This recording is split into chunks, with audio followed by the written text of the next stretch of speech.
yang pernah berdiri di Kabupaten Konawe. Pusat pemerintahan Kerajaan Konawe di Kecamatan Unaaha, Kabupaten Konawe. Kepercayaan awal masyarakat Kerajaan Konawe adalah animisme dan dinamisme, tetapi kemudian beralih menjadi agama Islam. Pada masa pemerintahan Mokole Tebowo, dibentuk sistem pemerintahan yang disebut Siwole Mbatohu dan Pitu Dulabatu. Siwole Mbatohu adalah pembagian wilayah Kerajaan Konawe menjadi 4 bagian, yaitu bagian barat, timur, utara, dan selatan. Bagian barat Kerajaan Konawe disebut Tambo I Tepuli dengan pemimpin bergelar Sabandara dan pusat pemerintahannya di Latoma. Bagian timur Kerajaan Konawe disebut Tambo I Losoano Oleo dengan pemimpin bergelar Sapati dan pusat pemerintahannya di Rano Meto.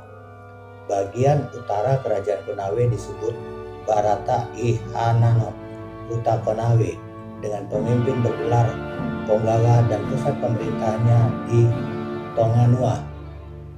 Sedangkan bagian selatan Kerajaan Konawe disebut Barata I Morimo Huta Konawe dengan pemimpin bergelar Inowa dan pusat pemerintahannya di Asaki. Ajaran Islam mulai dikenal di Kerajaan Konawe pada masa pemerintahan Mokole Tebowo pada abad ke-16. Utusan Kesultanan Buton yang bernama La Embo juga pernah mengajak Mokole Melamba menerima Islam, tetapi belum diterima. La Embo kemudian mendakwakan Islam di Pulau Wawoni dengan mengajar cara menulis huruf Arab dan menciptakan aksara La Embo.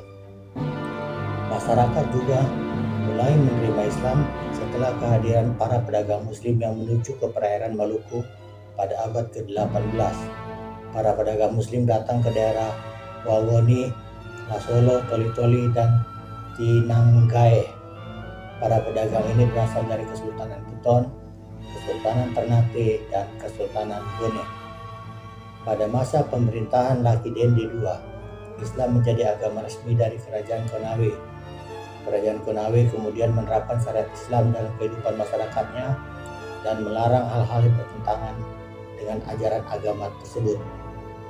Perselisihan di antara para bangsawan Kerajaan Konawe telah berlangsung sejak abad ke-19 Masehi. Pada tahun 1906, seorang bangsawan dari Laiwoi bekerja sama dengan Hindia Belanda dan menandatangani sebuah perjanjian. Isi perjanjian tersebut adalah mengganti Kerajaan Konawe menjadi Kerajaan Laiwoi dan menjadi bawahan dari Hindia Belanda.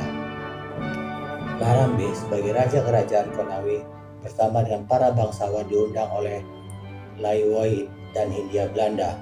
Dalam pertemuan itu, Laiwoi menyatakan keberpihakannya kepada Hindia Belanda. Larambe tidak menyetujuinya dan kembali ke Sambandete untuk mempersiapkan perang dengan Hindia Belanda. Bersama pasukannya, ia mendirikan benteng dan tugu di tepi sungai Lalindu pada wilayah Linomoyo.